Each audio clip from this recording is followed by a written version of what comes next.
Chettinad Cement, 63 years of excellence. Your perfect concrete choice.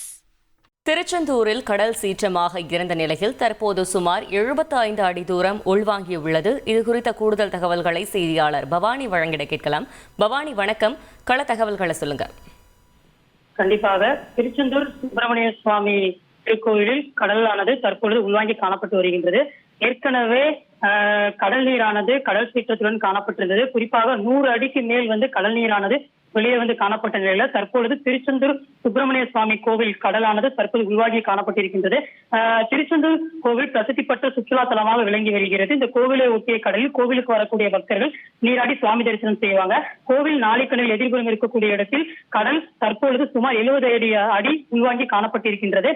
கோவில் கடலானது அவ்வப்பகுதி உள்வாங்குவதும் கடலில் வெளியேறுவதும் நிகழ்ந்து வருவது சாதாரணமானது. இந்நிலையில் இன்று காலை முதல் கடல் நீரானது சுமார் 75 அடி தூரம் உள்வாங்கி காணப்படுகிறது.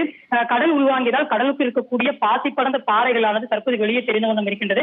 இருந்தபோதிலும் கோவிலுக்கு வந்திருந்த பக்தர்கள் எந்தவித அச்சமுமின்றி கடலில் நீராடி வருகின்றன. அந்த காட்சிகளை நம்மால் பார்க்க முடிகின்றது. வரக்கூடிய பக்தர்கள் எவ்வளவு தூரம் கடலில் உள்வாங்கியுள்ளது அந்த தூரம் வரை நடந்து சென்று கடலில் விளையாடி குளித்தும் வருகின்றன. கடலானது உள்வாங்கியதால் பாசி படர்ந்த பாறையில் கற்பூரம் ஏற்றி வழிபட்டு வரக்கூடிய காட்சியும் பார்க்க முடிகிறது. கடல் உள்வாங்கி இருந்ததால் பக்தர்கள் உள்ளே சென்று பாறை மீது நின்று புகைப்படம் எடுத்துக் கொண்டனர். சில பக்தர்கள் பாறைக்கு இடையில் இருக்கக்கூடிய சிற்பிகளை சேகரித்தும் வரக்கூடிய நிகழ்வை பார்க்க முடிகிறது. ஏற்கனவே கடல் சீற்றத்துடன் காணப்பட்ட நிலையில் கடல் உள்வாங்கி இருப்பது தற்போது ஒரு பரபரப்பை தான் ஏற்படுத்தியிருக்கிறது. தகவல்களுக்கு நன்றி Bhavani. Chettinad Cement, 63 years of excellence. Your perfect concrete choice.